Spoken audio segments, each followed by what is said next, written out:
I just want to get a little ambiance.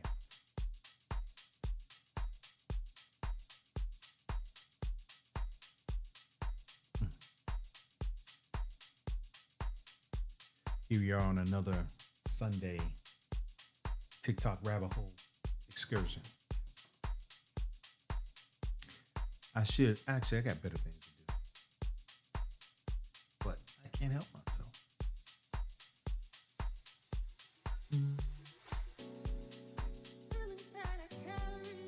Boom, boom, boom. Boom, boom, boom, boom.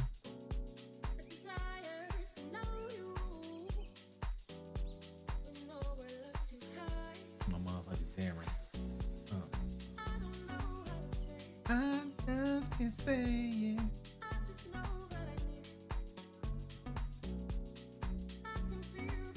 Just around. Yeah.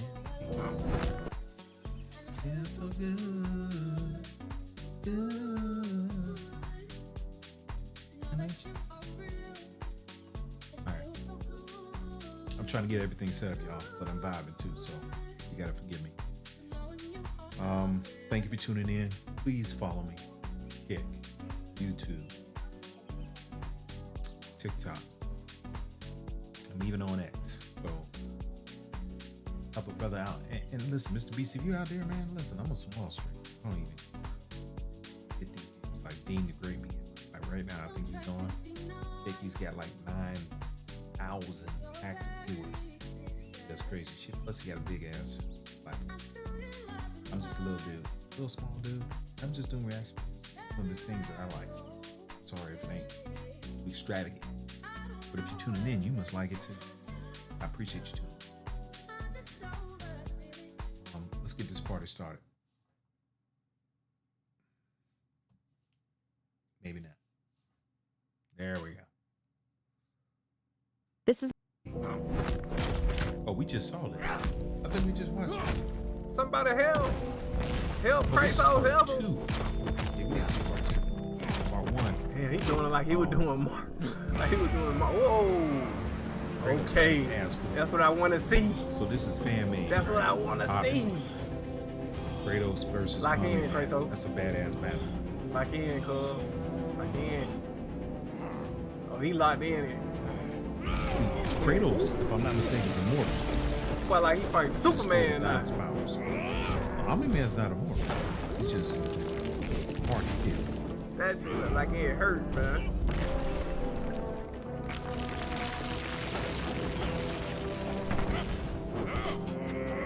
Whoever made this video is Taking that boy through mountains. He's taking that boy through mountains. I want to see more like this. Like, what is two different characters you would never think of. That'd be super dope. Fight back, man. Fight back.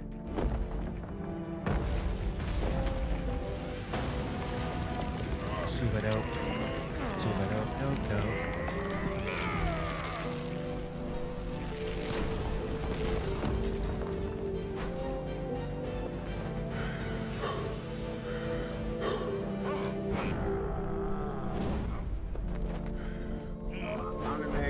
Getting that edge back. Yeah. He's starting to keep up again. I mean, they done went to hell. They done went to space. Not in space, but in the sky. Yeah, bro, he doing. It's like he doing Kratos so bad, but it ain't doing nothing. Well, it's not. I mean, they both are doing good shit.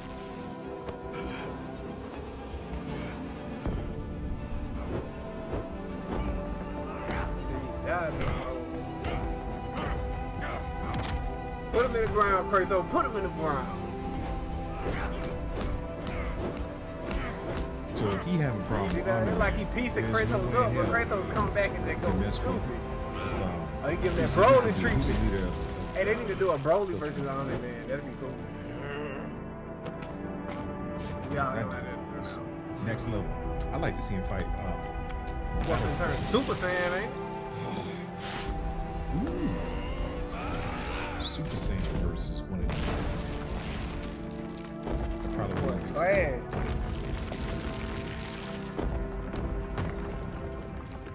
Kratos hell he is though.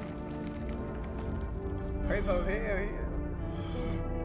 rage wearing off. Oh, he can feel all that.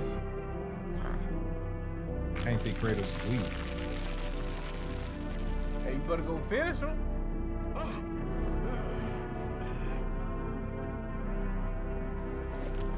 I'm the man. Kratos gave him a chance to get up. Damn it! How many tricks does this guy have? Kratos is bad, bro. The longer this goes on, the more likely we both end up killing each other. I think y'all could die. I didn't think you could. May not be enough. You ain't fighting with rage. Listen, bro, you fighting with weapons. So I gotta give Honor Man his props. He just got his hands. Before he pulls out something else, I need to finish this.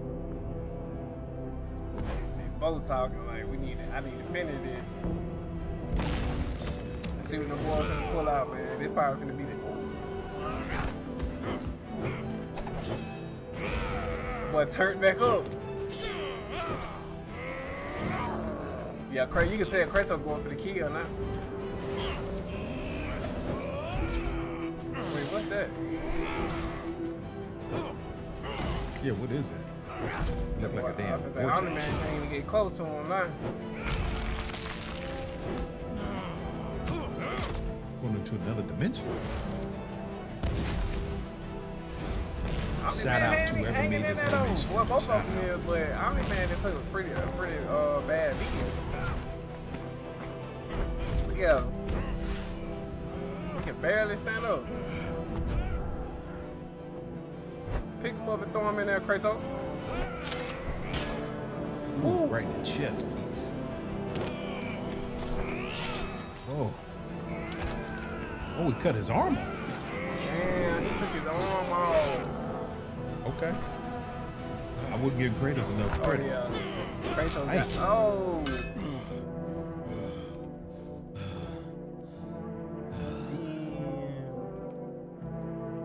This is Marguerite, That a was- 6-year-old cow who has been suffering That was freaking dope as shit. Oh, I love that. That shit was dope. for several days from a nasal infection. A thick Ugh. layer of mucus had built up inside her nostrils, Ugh. gradually hardening until it nearly blocked the airflow completely. Every breath Ugh. became an effort. You could hear her breathing harder than normal, See, sometimes I in can't short be no bursts, goddamn as if the farmer. air That's was just struggling to nasty get shit. through. This kind of Oh my infection God. happens far more often than people realize in Ugh. cattle, and that's exactly why it should never be taken lightly. Left untreated, the blockage can gradually worsen, interfere with the Ugh. animal's ability to eat, and in Ugh. more How you serious get that shit cases, out? lead to deeper respiratory Is this infections slimy and like slippery? pneumonia. The longer it's left, the higher the risk becomes. Oh, you We just work sucking it out. gently, gradually loosening the buildup without disturbing the delicate tissue inside her nostrils. God. Marguerite stays Ugh. surprisingly calm, almost as if she understands we're there to help her. Regular pauses let us avoid stressing her and check her reaction the whole way through. Follow and help us reach 100,000 followers Ooh. if you think Marguerite deserves all the care she needs. Yeah, that cow Little don't by need to die little, like that. the mucus loosens Oh and my the passage God. clears. Marguerite seems instantly more relaxed. I said that wasn't your lunch meat. He's Oh, just a kid. this Maybe you used to can be a dope cut show. him some slack. At one point, I thought I was Husband caught a mailman who his wife is cheating with. What you do that for? I didn't do nothing. No, I'm not. I didn't know you. Oh, shit. Help! Help! I told you I'm not. No, I'm not. Oh, my God. Oh, shit. Jesus Okay, I'm not. I Christ. told you I'm not. Give me your phone. I know you. I don't have it. No, you didn't. Ooh. What an ass whooping. That's a supreme ass whooping. And if you call, I swear to God, I'm going to kill you. Ooh. And I'm not fucking playing. God damn.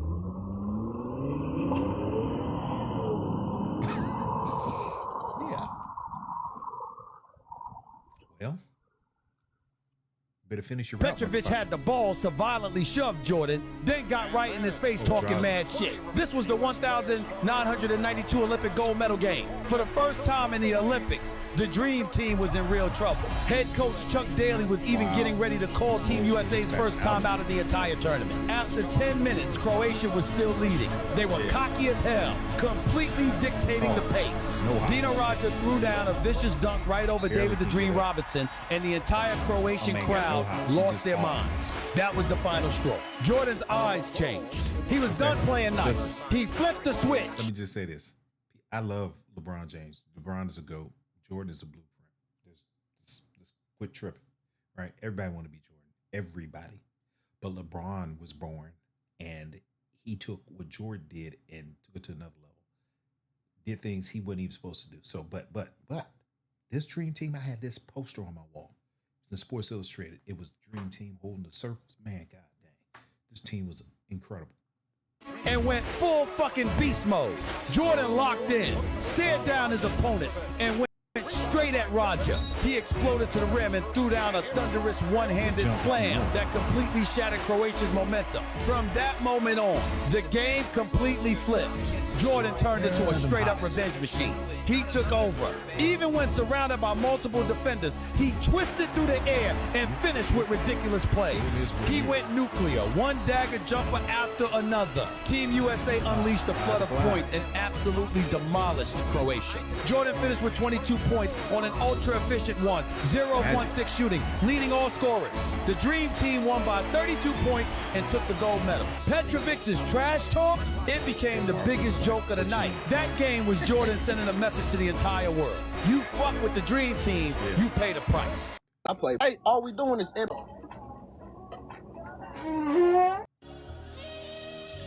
what the hell?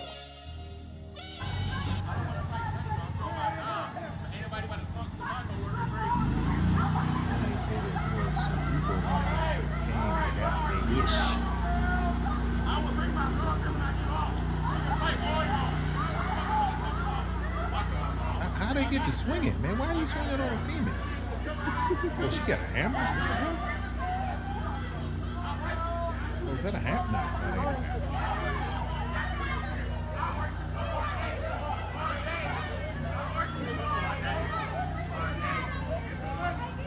hammer. It's crazy as hell. See, being a repo man dangerous as a mug. You gotta always have your weapon because these people crazy as hell. It ain't even your fault, man. You just trying to do your damn job. The bank hired you. You ain't coming in here just looking for shit. Oh Lord. And usually a repo man is always solo. See, look, we got a fight. I mean, he got to fight for his life. All right, I see what's up. My man fighting for his life.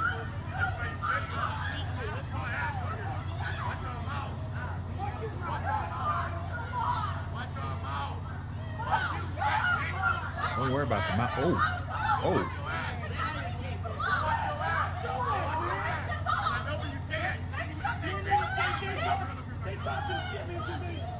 I know he used to stay at. I gotta say, repo man gotta be the top 5 most dangerous jobs. Because people crazy as hell. They ain't trying to get their stuff taken. And you probably got a crowd, like a gang of people trying to attack you too. So you gotta be careful with that job. That gig should be a lot.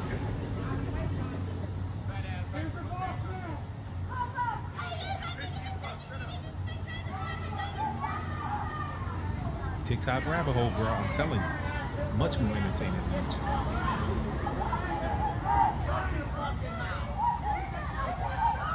Put some pants on, my girl. Oh no, I think he got somebody with him. Uh-oh, starting out of hand. I guarantee you somebody tried to hit him with a pipe.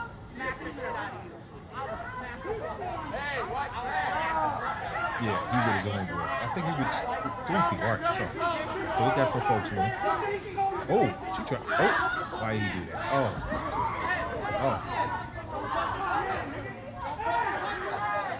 Hey, but she, you know what? She's on 10 toes. She's trying to fight him. Yeah.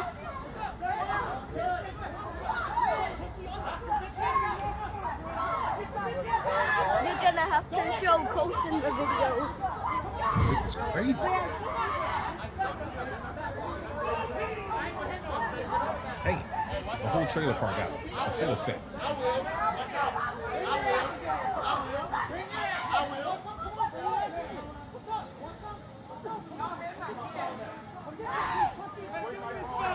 Oh, wow. She attacking the big dude.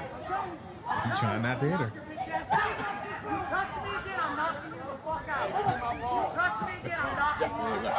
He gave her fair warning. They done punched a black dude in the face. The black dude punched a fat bitch in the face. Why you taking? Come on, bro. Just if you gonna do something, do something. You just don't want to make grab. I made it through there. I had to put my mirrors in. I made it through. Oh, a big dog. Okay, big dog. What's up? Oh, this is far from over. It's far. Oh shit. Where the black dude go? Yeah, you too. Oh, that big guy was hitting Yeah, big dude. Touch me again. I will knock your ignorant hillbilly white trash.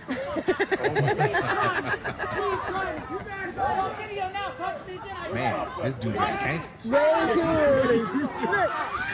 They might be back here in a minute.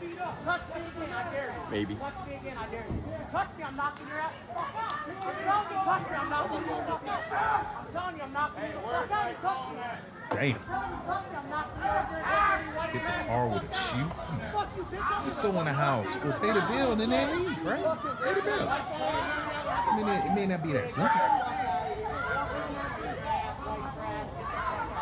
Damn.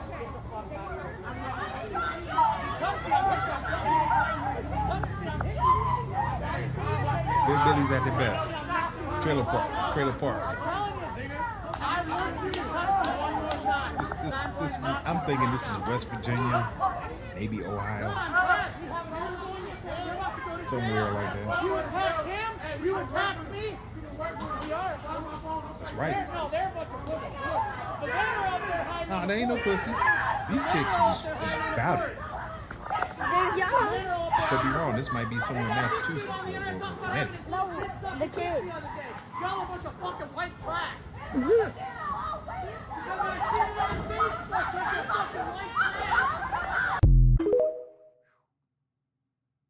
Crazy. That was Hello, crazy. people of Viltrum. I am General Druzad of Krypton. A soldier born This for is dope. conquest, a I've seen commander this forged before. by extinction. Yeah. I admit you Kryptonians, General courage, but Zod. admiration alone does is not to grant be you fucked. welcome. So 'Cause tell he me, ain't why have you Superman. come to my Earth? I came for the future. Kneel now or die standing. Yeah. Y'all laughing. Y'all don't know what y'all know the fuck y'all fucking with. You stand on Viltrumite territory now. Get out of here before I do anything for you. Die. Then remove me. Didn't really. God, hey.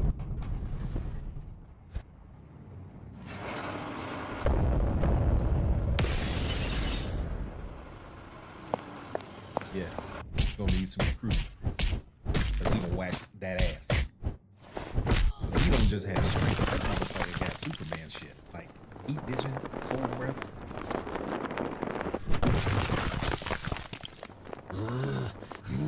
He's one of the strongest.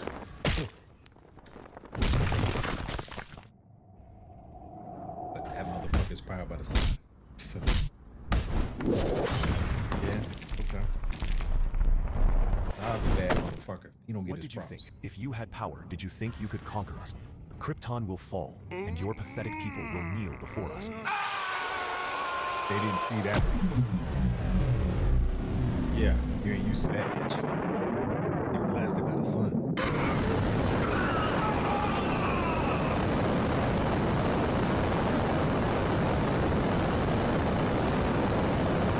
This is dope. Oh yeah. Uh-oh. That's not even the real problem. Here The come Big problem Daddy. is you are spending half your week just pulling data to. Okay. What we got here? Ready? What the fuck is that? I can't even got a sharp pain for a year now. A sharp pain for a year.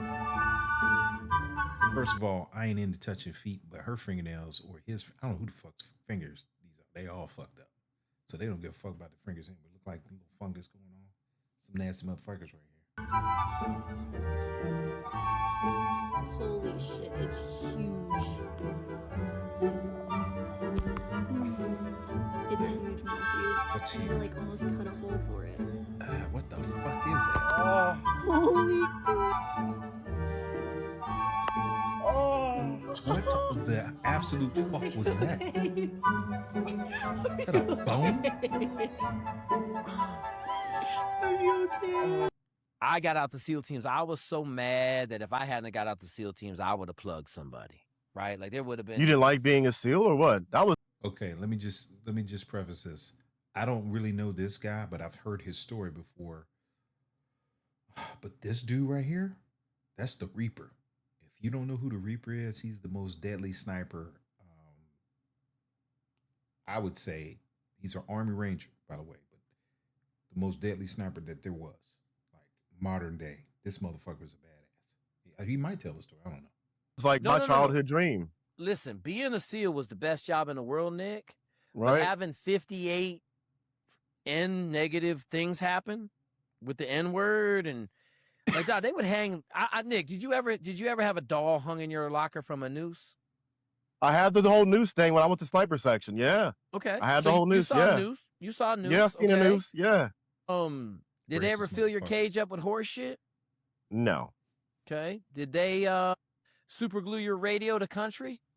No. That's actually funny, dude. So like that's funny. But, these things are funny, Jake. I'm laughing with you. I'm with you, right? Like, but the shit get old after a while, right? Like, yeah. Like I sent 4 dudes to the dentist when I was a SEAL teammate. Okay.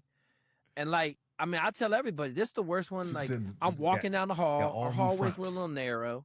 Some E5 just like almost like body blowed me and was like, "Get out of my way, Ann." And I was like, clearly you want to go outside. He was like, "That's exactly what I want." And because you're I an was officer. whooping it, yeah, 03, What? bro. Okay, Yeah. Let's go outside. Yeah. And so I took him outside, took the teeth out his mouth. Took the teeth. Good God. And then next thing you know, Master Chief talking to me, XO talking to me, Jake, why are you beating these people up? I said, listen, man, if you can't control these people, I'm going to continue to pound on these motherfuckers. Yeah, this dude. So far, I ain't lost. So until someone come in this motherfucker can beat me, you open your mouth, I'm taking teeth out your mouth. Take teeth out your mouth. I just got done with my live interview with former officer Brandon Tatum, and I have some thoughts I'd like to share with you. Decoding with a psychotherapist. It was very important to me to take the time to have the conversation with Officer Tatum. Oh, yeah. Number one, I think I heard some of this. All right, Officer Tatum was the biggest coon that you can ever imagine. I don't understand his stance. I don't understand his take. I think he's doing certain things just to get attention. I don't get it. But he's tried to say that slaves didn't have anything taken from him or something to that effect. Like, because they didn't have anything, so there was nothing to take. Are you, what? Like, clearly, your family failed you. The community failed you. The education system definitely failed you because you are misled, brother. Because I have taken the time to create content and make videos about my opinion of his content. And when he reached out to me and the opportunity to talk to him face to face presented itself, I felt like I had to do it because I'm going to be a grown up. I'm going to be a real man. And if I'm willing to say things when you're not present, I should be willing to say them to your face. Absolutely. So I needed to do it for that reason. And also, the bigger point was I wanted to have a conversation. Oh, he's a sneakerhead. Knowing that he was going to try to overtalk me. Knowing that I was not going to get him to back down off of any of his points. Black cements but mostly because I wanted to get on the record. I wanted to get into the public the clinical terms for what he's doing. Because it's not just like a grift. It's not just, him lying or saying things in bad faith. There are clinical terms to explain what he's doing, right? Like internalized racism. Like these are really important terms. I literally was like, I prepared. I went through my old grad school therapy books to make sure I had the definitions and these terms like naive realism and internalized racism. I think he literally is doing these things. And most importantly, something called moral disengagement. These are the things that he is doing when you see him on an interview. And if you watch the interview with me, you would see that he continuously was moving his point to fit the narrative that he was trying to get across to me, while not acknowledging the things that I was saying. And you watched him like poorly explain how to consume research. Right. It was like every time he got one piece of research, every time he said another something, piece of research this saying guy something different, disputed it. Then Officer Tatum wants to kind of broaden. That is 100% not how you consume what he's, research. His definitions were. It's like, come on, bro, stop moving the goal. I have consumed research. Research is literally a part of my clinical life and has been for a very long time. If that's how you feel, you don't think slavery was a real thing? Was going to nothing go was the taken way from that slaves. in terms of P&I. but it was very important to me that I get onto the record that there are terms, psychological terms, used to describe what he's doing, so that you, when you watch him in these interviews and you watch him conducting himself in the public, you can say, oh, that's that thing Elliot told us about. Yeah. That's me seeing it happening in real time, because he was demonstrating all of the behaviors that I was saying. He demonstrated in real time during the interview.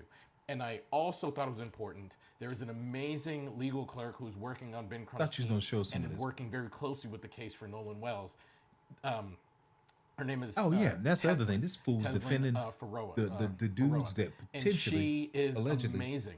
And she has been wanting to debate this man for a really long time. And for whatever reason, he is avoiding it. For whatever reason, he does not want to talk to her. I have hypotheses as to the reasons, but I needed to bring her up to him and get onto the record that she wants to debate him. She wants to have a conversation with him, and this is something that he is not being agreeable to do. And you can watch how this happens. He literally said, like, I'll have a conversation with anybody. And I said, what about this person? And he's first said he doesn't know who she is, which is not true. He's been on panels with her on some of these platforms. So he clearly knows who she is. He's interacted with her in the comments. He knows who she is. And once I held him to that, then he said, well, she was super ghetto, after saying he's really respectful and he appreciated and call him names. He then calls another black woman a name. He's doing all of the things that I demonstrated in the comments. So if you watch this interview, let me know what you thought in the comments. It was really important to me that we have this conversation to get some of these terms onto the record. If you have not seen his interview, you now know what you're check it out. seeing It is when you very watch good. him like have these interviews and have these conversations. Thank you for watching.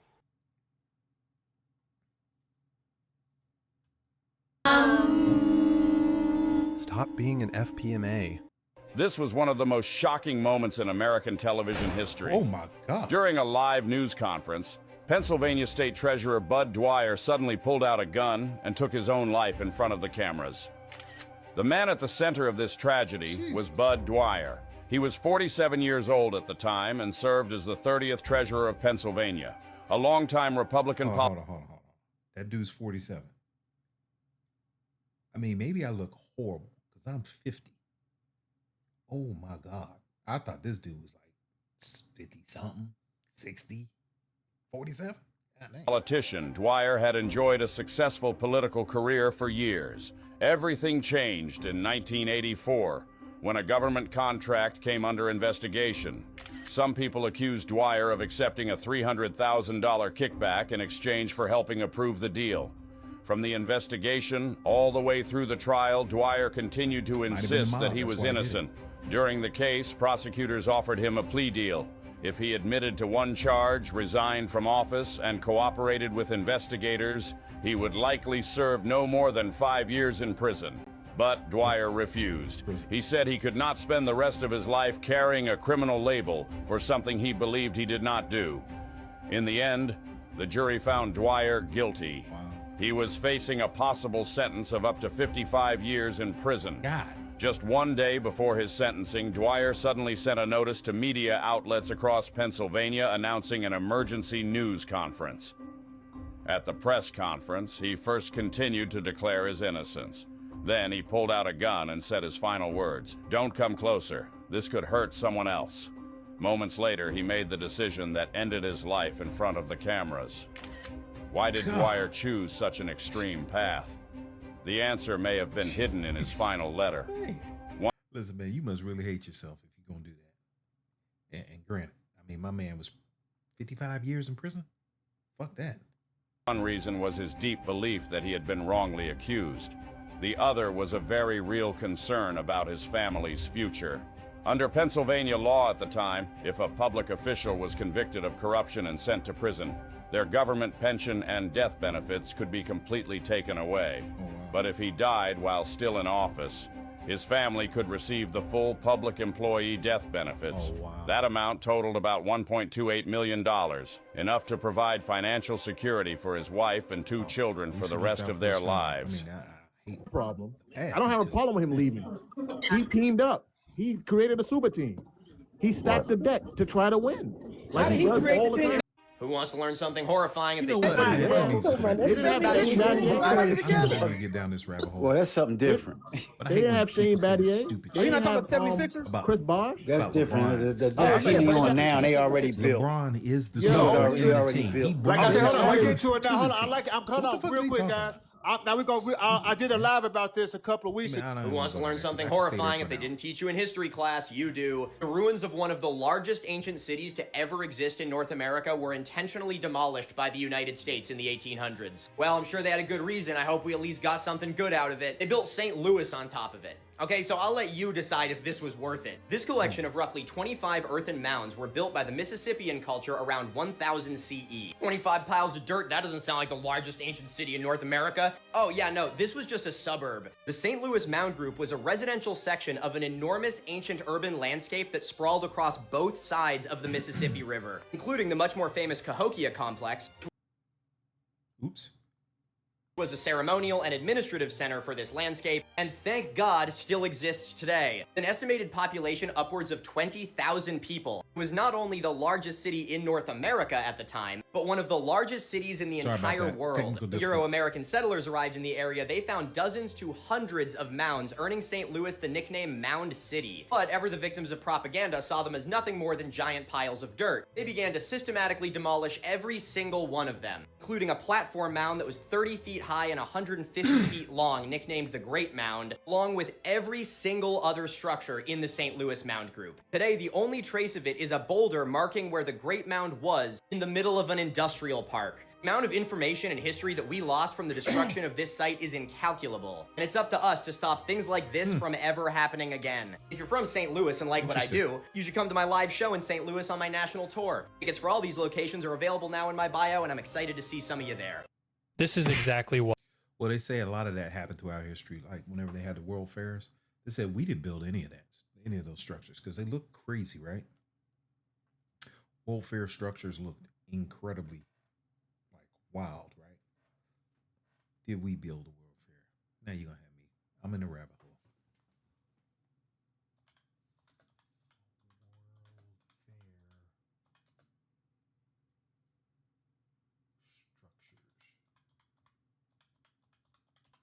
Check this out. World Fair buildings are massive architecture, engineering showcase designed for international expositions. While many structures like Chicago's 1893 White City were temporarily plastered and wood constructions, others became permanent. Well, conspiracy. Let's go there, because this is really what it is. World Fair conspiracy theorists claim that the massive ornate exposition buildings were actual remnants of an advanced, lost global civilization called the Tartarian Empire, rather than temporary structures built for the fairs. So that's what they're saying. So take it for what you will. Where are we going? Here we go. Let's go back here. Why so many people don't respect the WNBA, huh? Liz Cambage, the 6'9" WNBA All-Star, challenged a former D3 player who was only 8 in a one-on-one. Everyone thought Cambage would destroy him easy. She even laughed at the start like it was nothing, but it went off the rails fast. Once the guy actually locked in, played real defense, and Liz started getting torched, she immediately started bending rules and complaining. When he kept dropping buckets at will, Liz answered with a bucket of her own and yelled out in frustration. When Liz got the ball back, she tried to bully him hard in the post, but when it didn't work, she called another soft foul. Meanwhile, another WNBA superstar, Sabrina Ionescu, one of the league's biggest stars, got straight up embarrassed by a random high school. Nobody. This is Sabrina Ionescu, a WNBA superstar and 35-point queen. The female Steph Curry, and yet this kid wasn't some big-time phenom, just a regular unknown teenager, and then the unthinkable happened. He locked Sabrina up tight. He ripped the ball clean out of her hands multiple times. You could literally see Sabrina getting more pissed. She pulled out all her signature moves, nasty crossovers, hesitation steps, fadeaway jumpers, everything that usually cooks in the WNBA, but none of it worked. And then came the moment that the internet. Sabrina completely lost it and chucked the ball right at the kid. The whole gym went dead silent. I'm not triggered. Yeah, I'm let- just yeah, let me listening, give you and this you just lip. sound like a big Nah, old trick listen, to let me me. give you this lip real Multiple quick, 'cause baby you need to be mamas, put in but your you place. shaming. So you shaming your baby Let's- mamas right let's- now because you got No, multiple. You you got just talking multiple to baby talk. mamas, Let's multiple put you in kids. place. But Let's put you in you place. downgrade. You You trying to spoke about degrade a black women. woman. You trying to degrade Okay, I'll let you women. get it out. Go ahead, Let me get it out. You trying to degrade women for being in their sexuality, being comfortable with their sexuality, being promiscuous, but you saving those same women because you got multiple baby mamas. You done? Go ahead. Let Okay, me hear what you got got to it. say because it better be good. So listen here. You don't know how to think. Your thinking is tangential, and you don't know how to understand the conversation. I'm not bashing all women, and I'm not bashing black women. Just because I chose to be in a relationship with a woman that's white doesn't mean I'm anti. Doesn't Oh, mean hell no. I'm anti-black woman. Oh, hell no. During you Black are- History Month, you no, should have kept that on. Stop it. You already should've knew kept that because on the that's low. what so you you even sitting here said. bashing black You've women and you go already around knew. and say white women? You still you talking a about black. savior. You be already saving white knew women. that. You a And white stop, savior. Listen, you've You been a white talking. savior. Listen, you've been talking. You're a white You've been savior. talking, and I let you speak. So now it's time for you to shut up. or Go I gotta kick you out. ahead. Go ahead. You gonna kick me out? Well, I've been that's kicked out simple. before, but that's because you're getting triggered. No, it's not. You No, getting no, you won't shut triggered. up, trigger. That's what it It's- is. did I not you let sit you here s- saving white baby mamas? Okay, got it. Did Man. I not let you speak? Yes or Go no? ahead. Answer yes or no. Did I Go, give you the yes, floor? you let me speak. Now I'm letting you speak. Go ahead. Okay. Did I? Well, it's my show, so I will speak. But what I'm saying is, you got to have some decorum because I'm okay to have the conversation, right? Now you are. I've been 'Cause I wanting had to to have the check that ass. conversation. You didn't check anything. What you did was you spoke out of You turn. sit here and talking you about don't know what you're promiscuous speaking women, about. but you saving those So same again- promiscuous women. So again, you Can't are be both. Can't be Okay, got both. it. Can't be both. You know what? I'm Can't going to be give both. you one chance. Give it to me. One chance, right? So here's what I'm going to do. I'm going to let you speak, right, until you get it out. Because you need. It seems like you need to get something out because you're triggered. And after you get it out, you have to be quiet so then I can speak. Go and ahead. then That's if you cut fair. me off, then I'm going to kick you out. Okay. Got it. All right. So you can speak. I already said what I had to say. So you say Okay, what you so got to now- say now. It's been your turn. But Okay, you got said it. all that to Got do it. to prove your Keep power in front of these interrupting. people that you don't got to Stop. Okay, got it. So here's the thing, right? You don't understand conversations. Mm-hmm. And the reason why you don't is because you're speaking about things and you knew that my baby mom was white because you even said I was just shooting you in the chose- dark, but you admitted it, so that It's makes not it even worse. admitted. I don't hide my life. This is not anything to be shamed about over here. And I'm not Don't act against ashamed black about it, then. women. You got a white women. No Don't be one's ashamed about it. no one's saying that I'm shamed. And what But you're not doing during is you're Black speaking History while I'm Month. speaking, right? So one, shut up or you're going.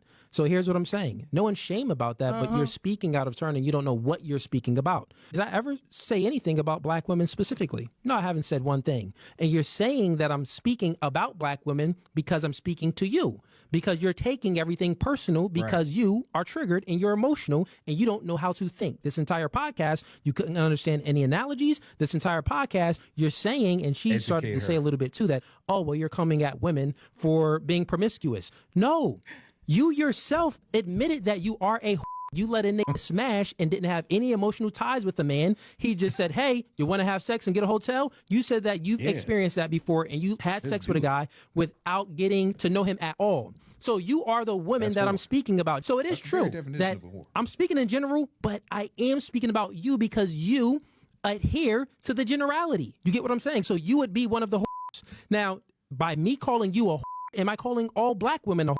No, by me dealing with white women. Does this mean that I'm anti-black women? No, this doesn't mean that. You're speaking from emotions because you don't know how to think logical and have a linear, coherent conversation. Make sense? So there you go. Can I speak now? Yes, you can speak. So I'm emotional about you having a white woman, or is that just your fact? Are you mad So 'cause I this didn't whole choose a black podcast, woman? Are you mad 'cause I didn't choose You've been talking you? about women being promiscuous. Wait, are you mad because I didn't choose you? I wouldn't want to be choosing by somebody that go for anybody Wait, that's are trying you to mad tarnish their 'cause I black didn't choose bloodline you? during Black History Month. Are you mad? Nah, 'cause I didn't I'm not. Wait, I'm not trying to be with so- nobody that Is tarnishes the a black bloodline. Is the black gene dominant or not recessive? doing that. Not doing that. Is the black gene dominant or recessive? Listen, Cooley, I ain't trying to come Wait, for no, you. is black I'm the just dominant talking. gene I'm or the talking recessive facts, gene? though. It can't be both. You cannot Wait, change. is black the dominant gene or the recessive gene? Answer We're that not question. talking about that. So you really don't know. So We you're not talking about speaking that. and you We don't ain't know talking about what that. you're talking about. We not on talking about that. anything. You're triggered because No, I'm not triggered at all. This You're whole triggered. You're podcast, speaking you've been from trying to emotions. degrade women for being promiscuous, and then So you you're go talking- back and say you are you I'm trying to telling you shame that- a woman. I like listening. He's like the new. Problem is, your man here says we're not get his properly name. dressed. Man, Like our money ain't green. Pass Just from want a heart couple of attack. beers. A few beers, that's it. Great That's movie. it. We'll be on our way. We ain't looking for trouble. Spoke like a gentleman. Give me the beers. Go ahead. They walked up in a wrong bar. What's the name of this movie? I can't remember. Bronx Tale. Got That's some right. brews down here. Nice cold ones. Get some nice cold brews. Come on. You over here, huh? Be respectful. Just be respectful. Hey, be respectful. And carry your ass. All right, brother. Or get your ass If I carried. may, a toast to our host. In the name of the Father, the Son, and the Holy Ghost. It's fucked up. And you're smart enough to get the boys ready in the back. Hey! Oh, you again, huh? That wasn't very nice. Now he's gotta leave. I'll tell you when the fuck we leave, all right? Get the fuck away from me. All right. Go watch the bites. Remember, I warned you. Now you just can't leave. That's the move right there.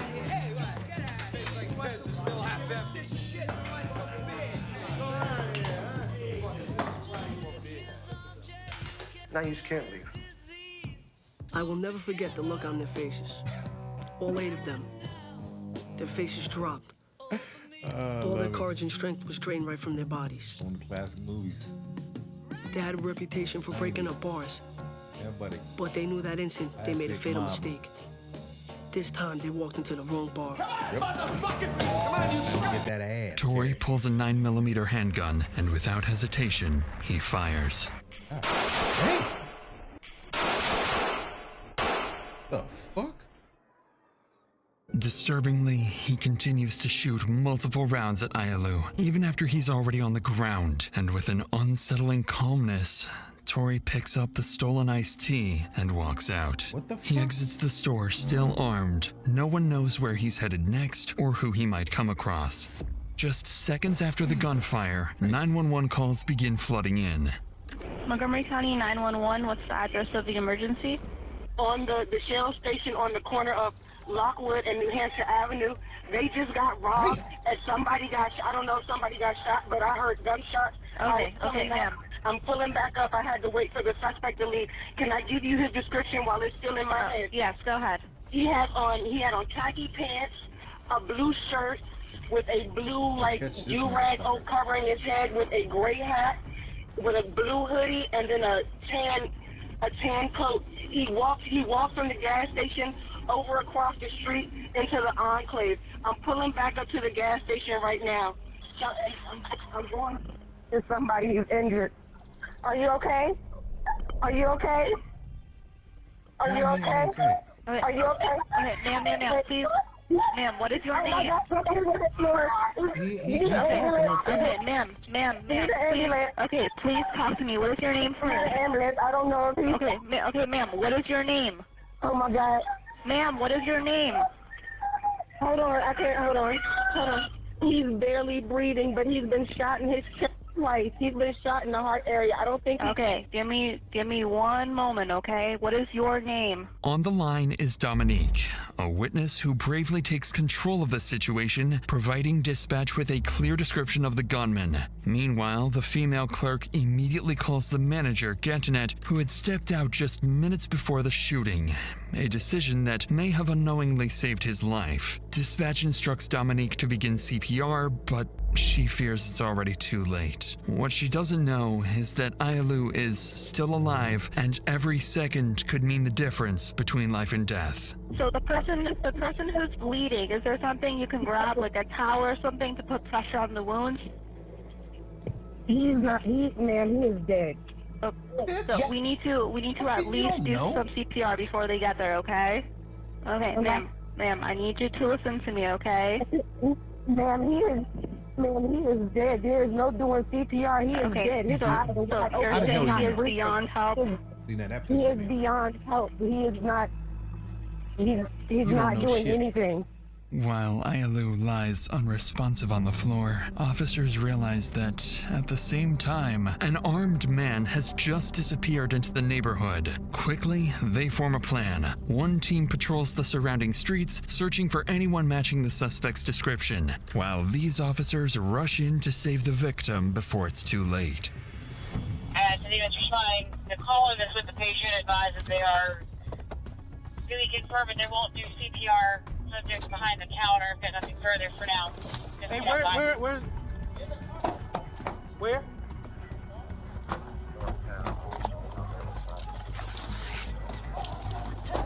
Hunter, 10 hold you on CD on the air. Back here? No, he's not here no more. Yeah, ambulance. They sit behind the counter. We got to check on that real quick.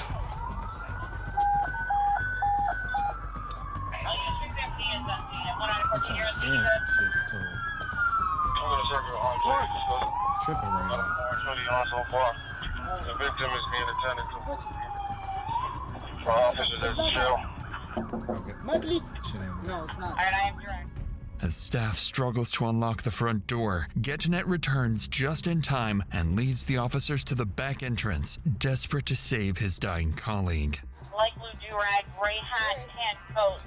Lassie walked door down, so that's according to Hey, one y'all, of the follow me, please. witnesses. Like, subscribe. The other one said black male, 26. Appreciate the love. Oh, yeah.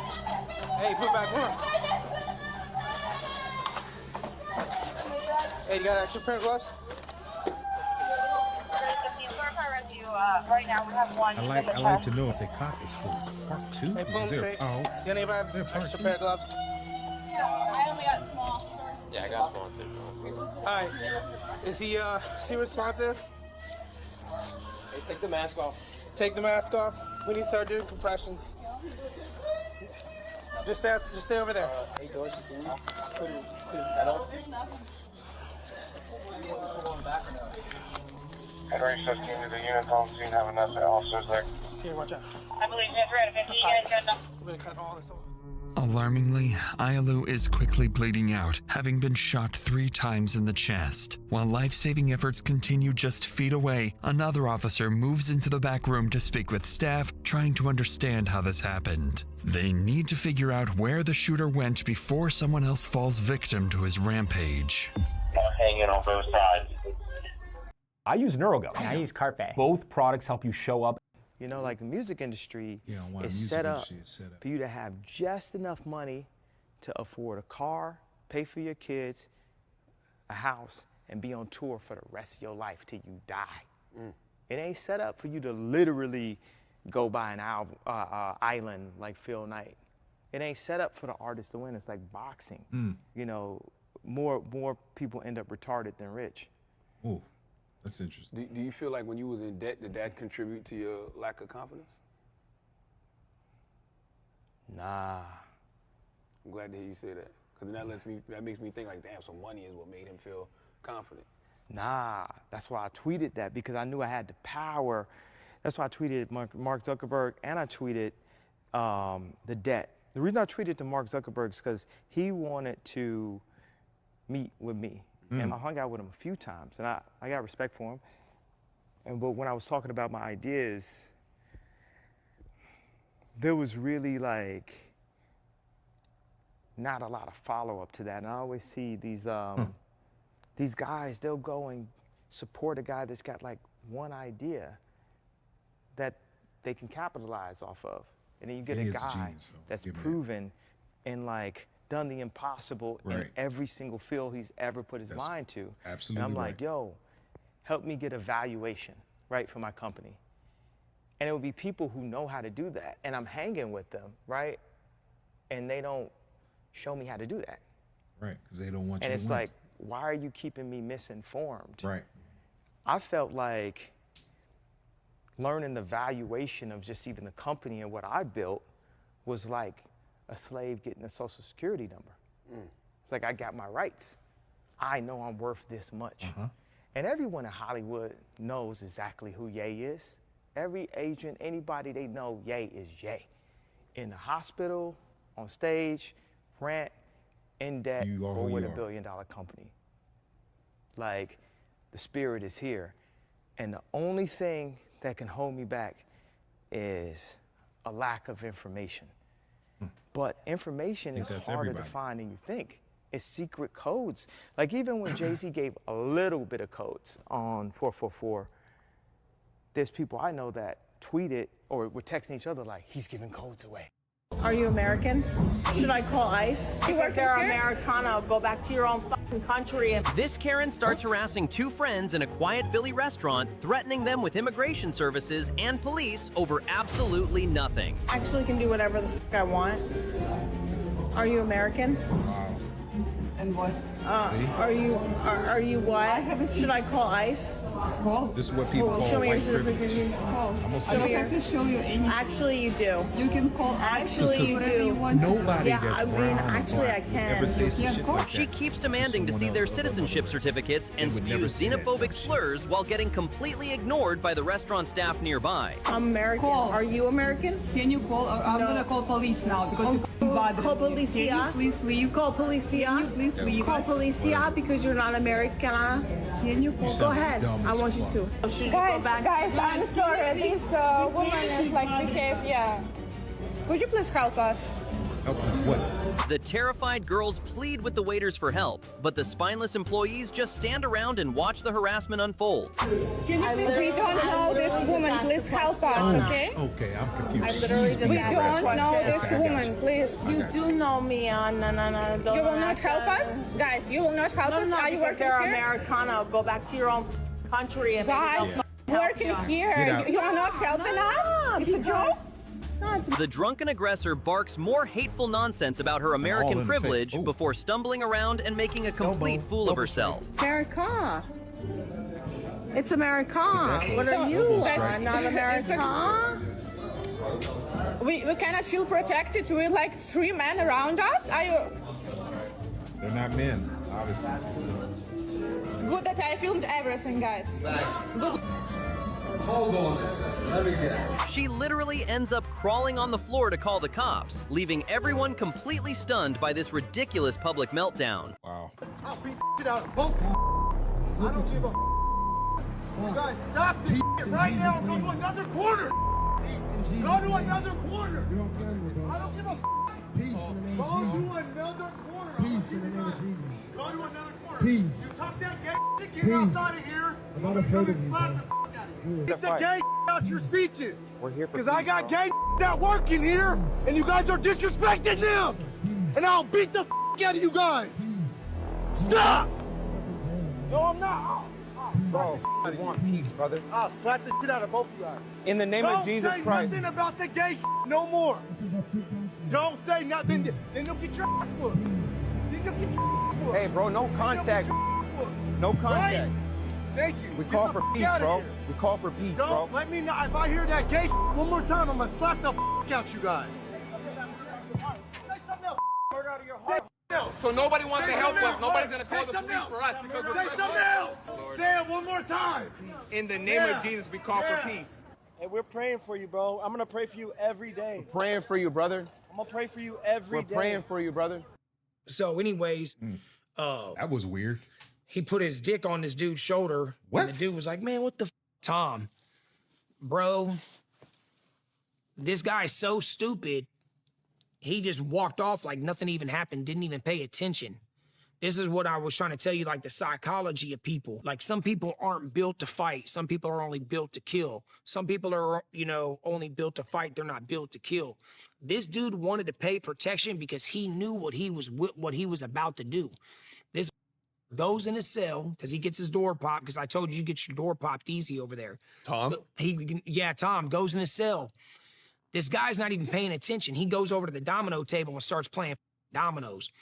This goes into his cell, puts the towel up on the door, fills the hot pot up with baby oil, Magic Shave, which Magic Shave is like what black people use. They put it on their hair because they get razor bumps, and it like burns the skin. It makes this stinky ass smell, and then they like scratch it off, and it just pulls off all the hair on their face. So he put Magic Shave and baby oil in the hot pot and brought it to a boil. Left his door open the whole time because he told the law when she hit the button. She's like, what's up? He's like, hey, can you pop my cell? Can I use the restroom? He's like, I'm going to leave it open because I'm going to come back out. He's like, I just got to take a crap. And she's like, yeah, do your thing. He goes in there, pops his shit. This dude's a horse jockey. This is how big he is. He's like 90 pounds, 5'2", little skinny ass white boy. Like he could have been a horse jockey. That's why I used to fuck him up. I'm like, man, you should have been a horse jockey, bro. Comes out. So me and my homeboy Joe, who's out now, we're sitting on the wall and we're talking. And I said, bro, I saw the look in that dude's face. I saw the blankness in his eyes, bro. And I looked, I said, man, that fool's about to do something. Yeah, buddy. And he's like, let's watch that. So we're sitting on the floor on the wall where the vent is, they had sold these big ass bags. They called it penny candy. They were kind of soft on the inside. You know, all these prison stories, Lord knows nobody wants to go to prison. I certainly ain't trying to go. Their stories are interesting. Like these should be told to these kids at risk. These stories, like unfiltered, so these kids know what they can expect. So we're eating penny candy, and we had just got done smoking a joint. So we're sitting there all blowed and shit, eating penny candy, drinking coffee, and we're looking. He's in 2-row, goes in his cell. When he comes out, I see the black cord wrapped around his arm, and he's got his towel dripped over his arm. And I was like, oh, that fool got the goddamn hot pot, bro. Homeboy's sitting there playing dominoes. He's holding his dominoes like this. He's got his back to us. This fool comes down the stairs, bro. Comes down the whole time. He walks straight past, and this dumb not even paying attention. As he comes around him like this, he takes the towel off his arm and comes around and just hook shot him straight in the face. Boom! Blasted at him, and the fool had his shirt on. This pyramid is in Antarctica. Take a look at this right here, especially when everything's in plain sight. So this right here, this is at the UN office, the UN headquarters. Got this on their wall. And if you look right here, this is Antarctica, which we thought that it was just in one spot, but this is all around, keeping the us whole United States in this fishbowl, Operation Fishbowl. You feel what I'm saying? What Admiral Byrd was on. And I read the diary too in 2015, and y'all need to go check that out. Do that audio I get a chance because he's telling more of us what's really going on, but saying it in a good for y'all to understand. You feel what I'm saying? If you don't think so, hit me in the comments section. Tell me what you think. Look, we got more land. Let's talk about it. We're not done yet. Let's be cordial. So the amazing part about all of this is Antarctica pyramid is the size about 8 times bigger than the Great Giza pyramid. Feel what I'm saying? Which is that's what they display the most and then cover up everything over here. But back to it, and base of this structure is about 2 by 2 kilometers. But base of the Giza is less than 250 by 250 meters. So we know this guy funded the first operation for Admiral Byrd. Is that the Rothschild? And I was like, let me go look at Antarctica real fast and check out the whole continent on the map. Take a look at this right here. It's universal law for them to put everything in plain sight, but it's just up to us for us to really look and really pay attention to what we're looking at. You feel what I'm saying? Because I'm going through the whole Antarctica, and first of all, they naming all of these islands. You know what I'm saying? If you look, this is extra land that they showing you. So that's how we know there's something going on. Oh, what is that? Rothschild. If you take a look right here, the family that funded that first mission. So what are they doing with the island right here? That was a lot of acres in Antarctica. Look at all them acres. I didn't think you can buy any land in Antarctica. I didn't think you could. I thought that was like government owned. What's going on here? I thought nobody lives there. I thought nobody pulls up over there. So when we looking for these people and we be like, man, why we don't ever see these billionaires and the trillionaires? Because they over there. First off, I believe we're on a flat plane of existence, but it's hollow. Because I know y'all didn't heard about the story of MacArthur. Why wouldn't it be called and that story, that's globe what of existence. Admiral Byrd added into his diary. Take a look at all these different worlds once you get outside the ice wall. So when you got the firmament and you're outside of this wall though, still enclosed in this world, you get a follow. You got other planes of existence that carry out once you get outside them walls. That's what's making the most sense to me, which is still named Jupiter, Saturn, and all these different other worlds, which you could call these multiverses, you know what I mean? But that makes the most sense, especially when you're talking other species, such as us. Go ahead and follow the page, man, if you want more videos like this. No, I like what you're saying, dog. That shit sound good. I'm not counting your chips, but everybody else is. So you make 200, you make 200, you make 175, you make 150, you make 180. You know how many people you can change lifestyle with $10 million in our hood, in our communities? Why don't y'all have your own gym? Why we gotta go to UCLA to work out in LA every time? You can ask these dudes if not. I got Paul George sitting right here. I got DeMar DeRozan sitting right here. I got Russell Westbrook sitting right here. I'm literally sitting next to all of these dudes who are LA guys. You got your own, y'all all come from the exact same community. You want to inspire kids that look like you. All it takes is 5 of us. 250, 250, 250, 250, 250. What bank gonna turn us down? We about to build this whole shit out for our community. We're gonna build gyms, rec centers, start leagues and all that. Who's gonna stop us? We got the money, but you made over $100 million in your career, right? Right. Is 105 gonna change? Nope. 110 gonna change your lifestyle? Great point, brother. Realistically. Do you recognize me? I'm sorry, no. What fucking white culture you talking about, man?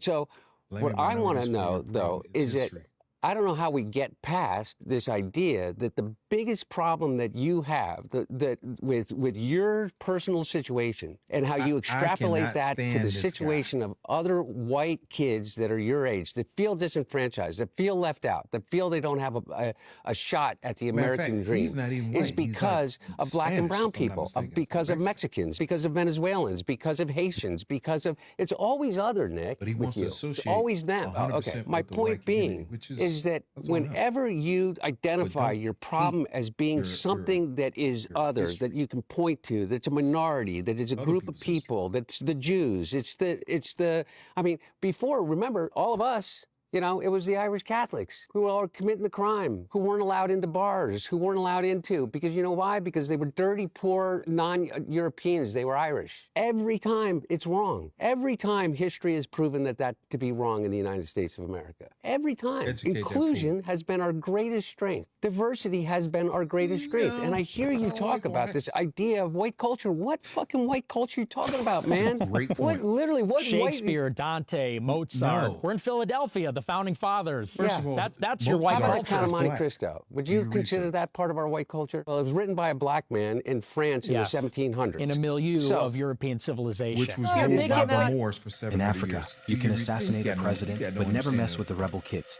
The old man was simply carrying a pig home, but a group of child soldiers suddenly blocked his way. Facing these armed kids, the old man had no chance to fight back, so he could only give up the only valuable thing his family owned. After that, the children mocked and humiliated him. After taking the pig, the boys excitedly loaded it onto their vehicle, then shouted for everyone to keep moving as their friends cheered. Soon, the child soldiers continued toward their destination, but halfway there, they were suddenly ambushed by the enemy. The leader Jack immediately jumped out of the vehicle, then ordered his men to search for the attackers. After searching the area, they only found a submachine gun and a boy hiding in a corner. They believed this boy was the one who attacked them, so they ripped off his clothes and tied his hands behind his back. Surrounded by a group of people, the boy was completely terrified. He tried to get up and escape during the chaos, but he was eventually killed without mercy because their vehicle had been destroyed by the enemy attack. They had no choice but to abandon it and continue moving on foot, but they had not gone far when they were attacked again. These experienced child soldiers quickly spread out, and each one found cover to avoid enemy fire. Soon after, they figured out where the enemy was hiding. Jack immediately gave the order, telling some of them to keep firing and suppress the enemy, while the others rescued their wounded teammates. Working together, they slowly pushed forward and quietly approached an abandoned building. No one expected that these child soldiers with an average age of only 10 had already mastered such advanced combat tactics.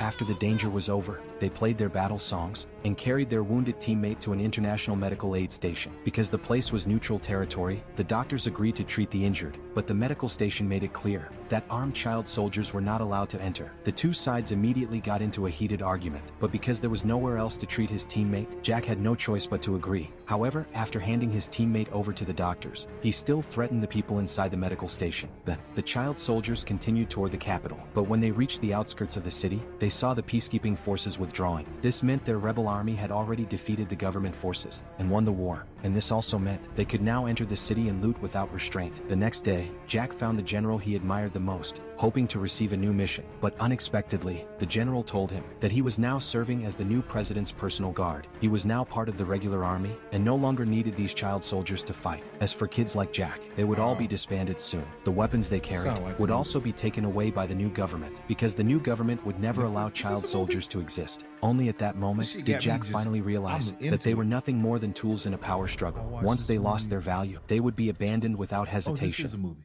I would like to confess that I've been asked to cut about 2/3 of my speech out and deliver as short a speech as possible. You are free to believe me or to disbelieve, but please take my word on it that I am not joking. This is very serious, a matter of importance. This is the recording some believe cost him his life.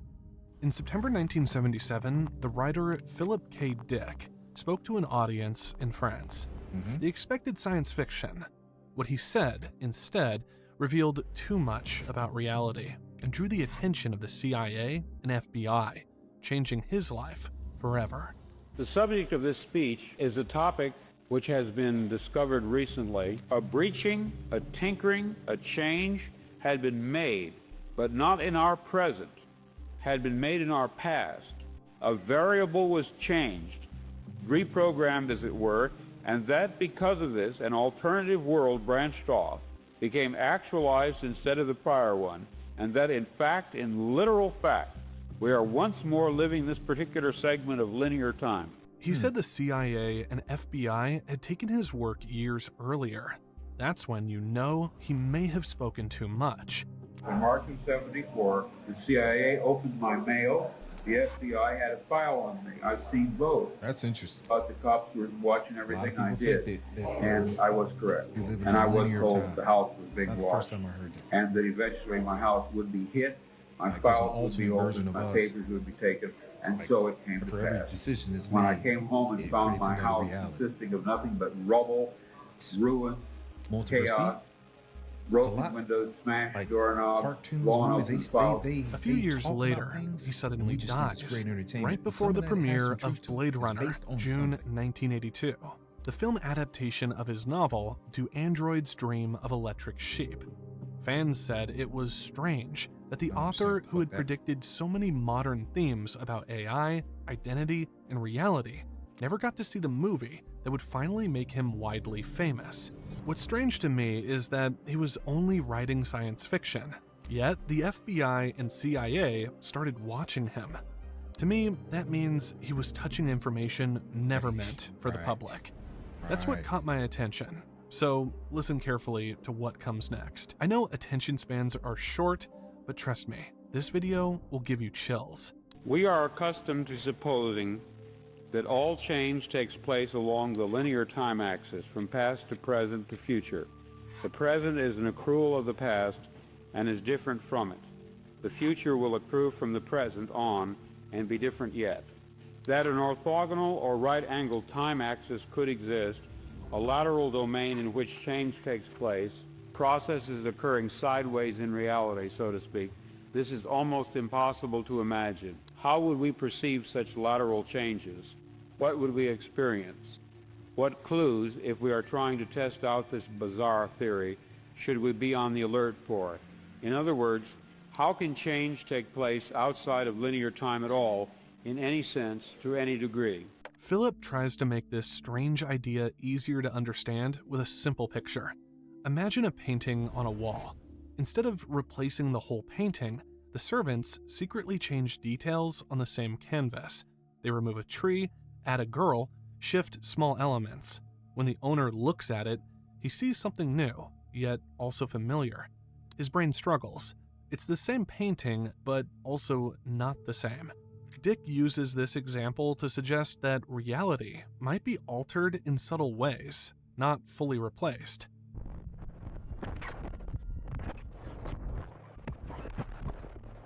Contemplating this possibility of a lateral arrangement of worlds, a plurality of overlapping Earths along whose linking axis a person can somehow move, can travel in a mysterious way from worse to fair to good to excellent.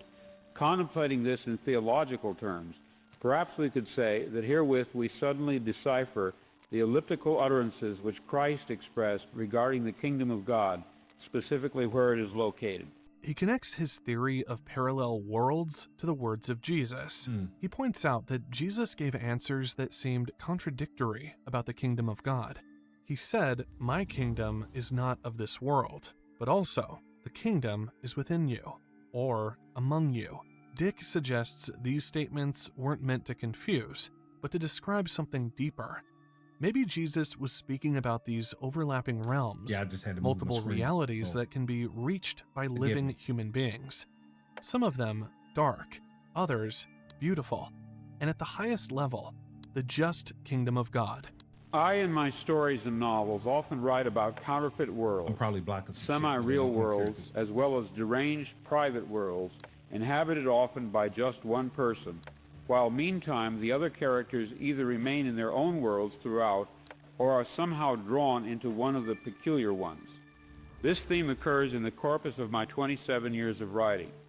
At no time did I have a theoretical or conscious explanation for my preoccupation with these pluriform pseudo-worlds, but now I think I understand. What I was sensing was the manifold of partially actualized realities. We're looking for adults 45 and under to be in our HPV vaccination ad. Sound like you? Not me. In a relationship. It was in February of 1974 that my blocked-off memories of Track A returned, and it was in February of 1974 that my novel, Flow My Tears, the Policeman Said, was released finally, after two years' delay. It was almost as if the release of the novel, which had been delayed so long, meant that in a certain sense it was all right for me to remember. That is, to remember that the book was not fiction. The book was based on subliminal memories which I had of such a world. After connecting his book to subliminal memories, he went deeper into describing what happened to him in early 1974. He said it began after dental surgery, when he was recovering at home. One afternoon, a delivery girl came to his door wearing a necklace with a Christian fish symbol. As the sunlight reflected off the necklace, Dick saw a sudden flash of pink light. From that moment on, he reported a series of overwhelming visions. He claimed the pink beam carried information directly into his mind, not images he imagined, but structured knowledge. He suddenly knew that his infant son had a dangerous undiagnosed medical condition. When doctors checked, they confirmed it, saving the boy's life. To Dick, this proved the experience was not fantasy. In the weeks that followed, the visions intensified.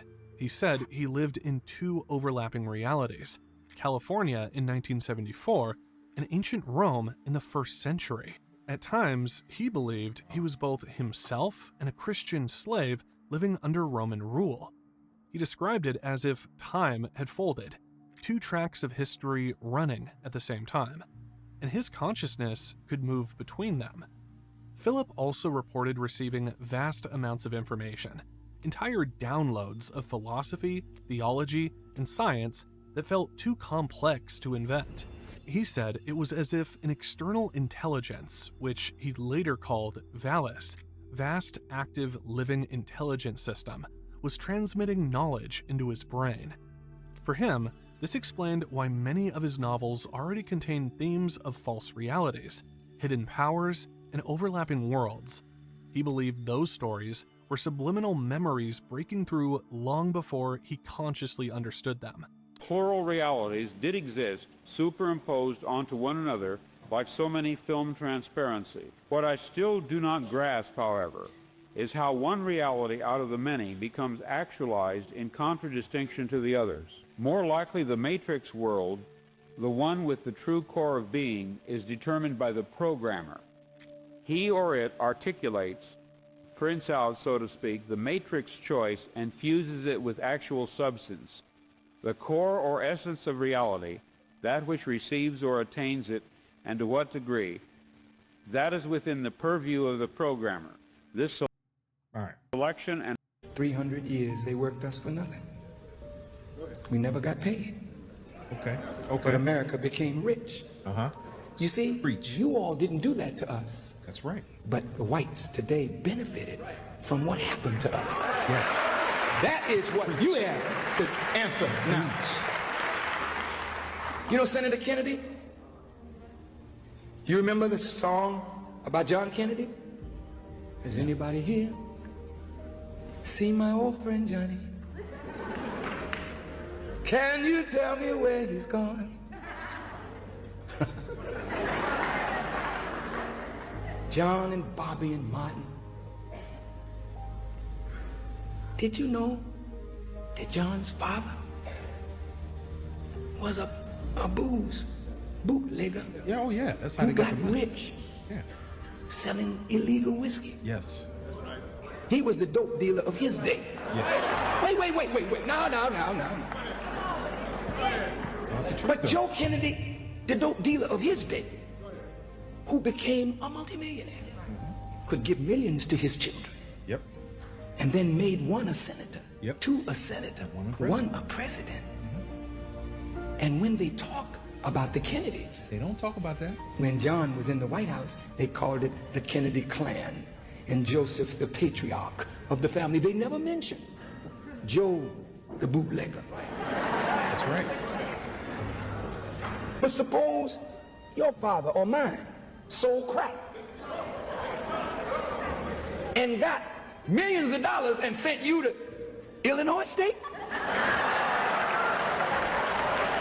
And then you became student government leader and then came out and started running for office. I bet you the press would say, so-and-so whose father was a notorious crack dealer, to discredit you for what your father did. Right. Well, if we take that same yardstick, how many of you present-day whites could stand up on what your fathers did? Let me see. Let me show you something. Look at this. This is justice. Y'all all right?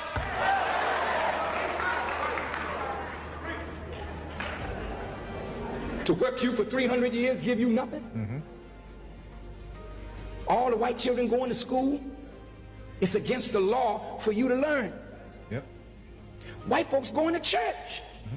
You couldn't even do that. You can't even pray. That's right. Did you know that? Yes. In 1744, Reverend, they said it wasn't incompatible for you to be a slave and a Christian. So white folks set up the black church. Not in their church, it was a separate church. But I'm the separate. But for me, Israel is in politics. There's a genocide going on. If there's not a genocide. But you're probably wondering how we even got to this point. So let me just explain the context of it all. So I'm going to keep this as succinct as I possibly can so that you can understand how we got to this point. My client, she comes in. There's not really any kind of greeting, hi or hello. She immediately asked me, is Karimi my last name? Because Karimi Browse is my business name. I say, no, it's my last name. She asked me if it's my first name. I say, no, it's my last name. My first name is Fatana. I'm Fatana Karimi. I want to welcome her in and offer her a drink, let her sit down. She's standing the entire time and I'm like, trying to gesture her to sit down. I ask her to sit down multiple times. She's still not sitting down. And then she asks me, where are you from? And I go, from Afghanistan. And she goes, oh my God, that's so amazing. I'm writing a novel about Afghanistan. And I'm like, oh my God, that's so fantastic. She's like on her Angelina Jolie stuff. Okay, period. Like, I love that for her. I try many times to bring the conversation back to eyebrows, but she keeps talking about Afghanistan. She keeps getting really excited about it. And I don't want to like dim down her excitement because every client comes in here and we talk about different things. And I love to entertain whatever conversation my clients come in and want to talk about. So I'm like, okay, I'm down. Let's talk about it. But I have to leeway it into brows. We talked about brows a little bit. She shows me a picture of some eyebrows that she likes. And finally she gets back into it. She literally says, oh my God, okay, can we start talking about Afghanistan again? Because it's so amazing that you're from Afghanistan and I know so much about it. And I'm like, of course, that's amazing. I would love that. Why not? I'm starting to do the shape of her eyebrows, okay? She starts going into really deep topics of like 9/11 and she starts talking about how we should have never invaded Afghanistan, how we should have invaded Pakistan, and how, oh, somebody needs to pay for 9/11 and it should have been Pakistan and all this stuff and it was the wrong country and blah, blah, blah. And I'm like, yeah, you know, I know a lot about 9/11. There's a lot of public government records about it. I'm not getting into that right now. Either way, I'm like, whatever. We start sharing certain perspectives, whatever. She starts going back into the politics of Afghanistan and asking about certain generals and like, what do you think about Ahmad Massoud Khan or Shah or something? I don't even know who that is. And I'm like, call me an idiot. I don't know. I'm sorry. I'm like, I'm trying to entertain the conversation as much as I can, but I think I'm just too much of an idiot for it, for my own good. I honestly deeply want to stop talking about Afghanistan because who wants to talk about the tragedies of their culture, of their ethnicity, of their everything when you're trying to do somebody's eyebrows? I want to entertain it and respect to her, but I also don't really want to talk about this. So I just try to change the subject and I'm like, what is your novel about? She lets me know that the novel is about a young Muslim boy that comes to America who's Afghan and a young Jewish boy from Israel that comes to America. I don't know how that works, but they go and they fight in the U.S. Army, and then like they go to Afghanistan and they go to Israel and something like that and whatever. And I was like, oh, that's so beautiful. Like Judaism, such a beautiful religion. Islam, such a beautiful religion. Like two of very similar religions coming together and like such brotherhood and stuff like that. I was like, everything sounds beautiful except for the Israeli part.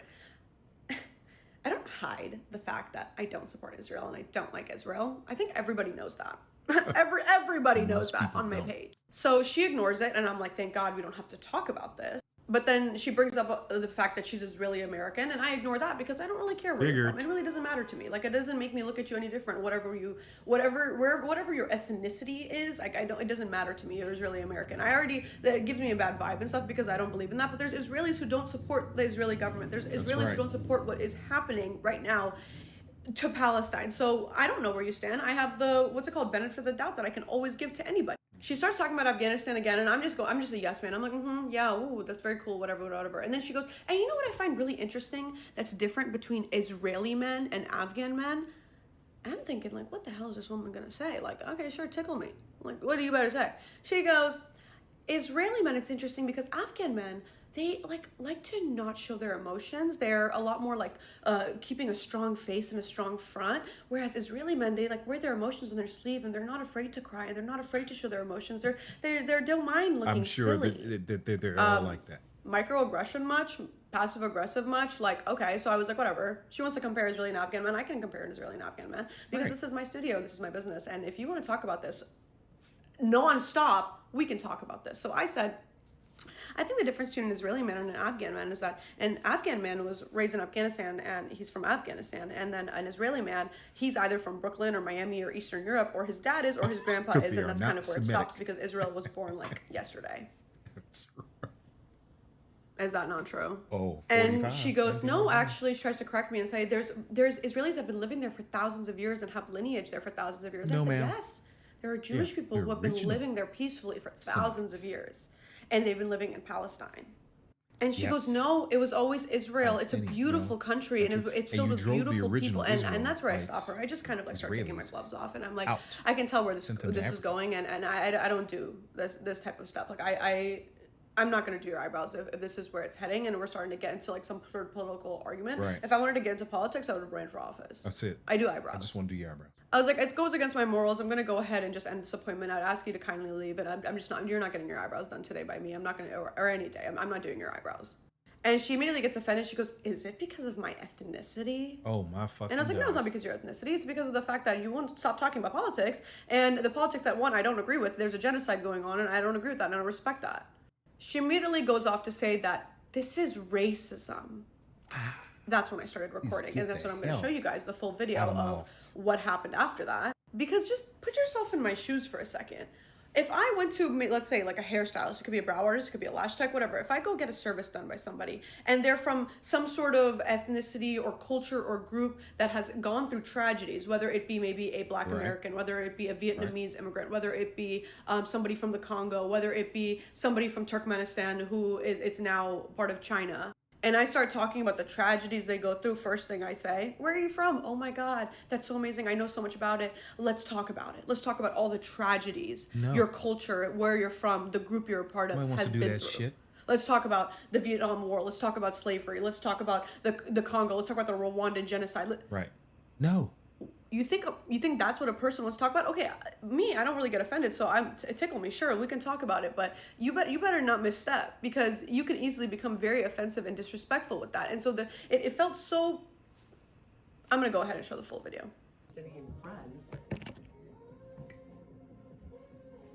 All right. You stole money from me. I've not stolen money from you. You made a deposit. I don't support Israel. Please don't record me. That's really offensive. No, but actually I also have your video release form too, so. What does that mean? That means that you signed a photo video release form. Okay, I didn't do anything wrong. No, there's nothing wrong. I kindly asked you to. You just kept saying Israel. You're talking about politics. No, not at all. I thought we were having a great conversation about Afghanistan, like a culture that I actually admire. Beautiful. Thank you, and I love that. I kept saying that it's wonderful, and I love what you're doing and everything. But I don't. When you keep saying, you should give me my deposit back. I had no idea that you would. When you're saying things like I'm Israeli American, and then I say things like, oh, I just don't really support or believe in Israel. But you were doing this based and then on you're my defending it, which is totally fine. You can defend it as much as you want, but this is my business. This is my. That's fine. That's totally and fine. I'm not going to do it. But you should give me my deposit back. And if you don't, I'm going to have to take legal action. Then you can take legal action. But I came here to do a service. I had no idea that my all I want you to do ethnicity- I is didn't speak stop politics talking. at all about Israel. No, but I made a My- post on my Receive the Instagram that service. said if you I support You can't Israel, shut your I'm damn gonna, mouth like, cancel your I didn't appointment. and see your talking dumb Instagram. shit. I didn't look at your Instagram. She asked you multiple times to shut heard the fuck wonderful up. things about But you can't shut the Well, fuck thank you up. very much, because I As like to an make sure all artist- my clients are really happy. I really like it, but I really don't support. I even have a sticker right here that says Free Palestine. I'm big Free Palestine. I'm That's huge Free Palestine. I'm massive Free Palestine. I would. okay. I didn't do anything wrong. I didn't say anything political. Asked you to I stop just talking told about you Actually, the that I'm from entire Israel. conversation we had was We were talking about political. Afghanistan. Yeah, we no, weren't but even that's what I'm talking about saying. We're Israel. talking about everything that is politics, even aside from Israel. But for me, Israel isn't politics. There's a genocide going on. If there was, there's not a And it's- genocide, but if And there see, was, that's exactly. It would be different if you said something like, "Yes, there is a genocide. I don't support what the Israeli government is doing." Yeah, I would have, let it slide by, but you don't. You just said there's no genocide. Get You out of should my be- office. I'm, Get out of my I'm business. gonna leave, Get but out. I will be contacting somebody to get my deposit. Go ahead. back. Go ahead. See ya. I love it. I like that girl. I know a lot of people saying, "Well, hold on, she's being racist." I don't know if they're saying that. I have no clue. But I'm gonna say, I dig it. So I appreciate y'all rocking with me for a minute. We're gonna do this again. I don't know when. Maybe this weekend. I have some more time. I'm a little tied up. But I appreciate you again. Like, follow, subscribe. Give me some love. Until next time.